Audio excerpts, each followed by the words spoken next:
the European Union has launched a forceful counterattack against President Donald Trump's sweeping global tariffs on steel and aluminum, unveiling plans for retaliatory levies of up to $28 billion on U.S. exports.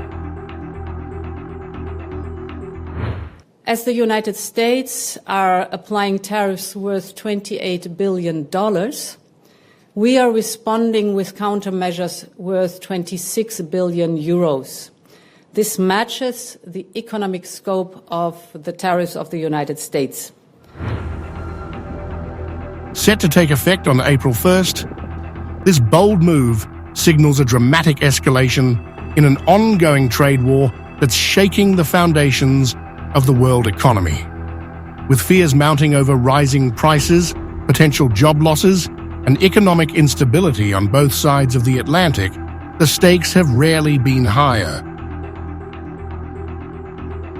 The EU's retaliation comes hot on the heels of Trump's decision to impose 25% tariffs on steel and aluminum imports, a policy that rolled out just days ago.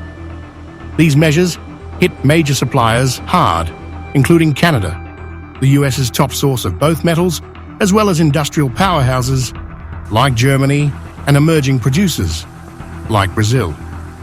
The tariffs are reshaping global trade flows, putting pressure on allies and adversaries alike. As of this morning, the United States is applying a 25% tariff on imports of steel and aluminum. We deeply regret this measure. Tariffs are taxes. They are bad for business and worse for consumers. European Commission.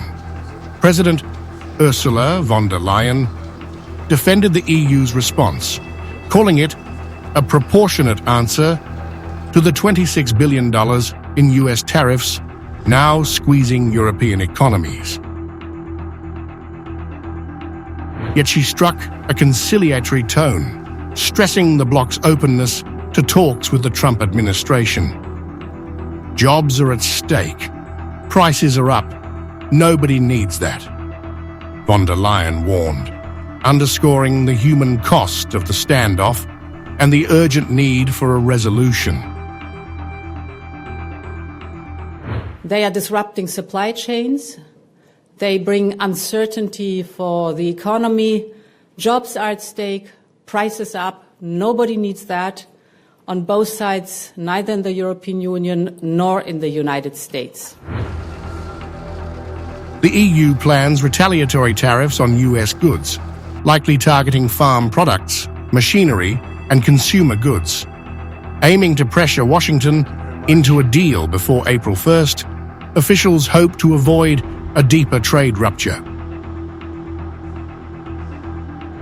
Our countermeasures will be introduced in 2 steps, starting with April 1st and fully in place as of April 13th. In the meantime, we will always remain open to negotiations.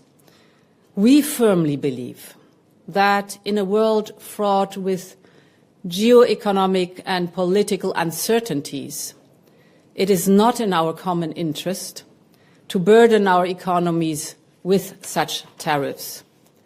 We are ready to engage in a meaningful dialogue. Analysts warn US industries like automotive and agriculture could suffer, with higher steel and aluminum costs squeezing car makers and farmers facing shrinking export markets. Wall Street remains volatile, with stocks swinging as investors brace for further trade tensions. Trump stands firm on tariffs, calling them essential for US producers, a stance backed by domestic steel and aluminum workers.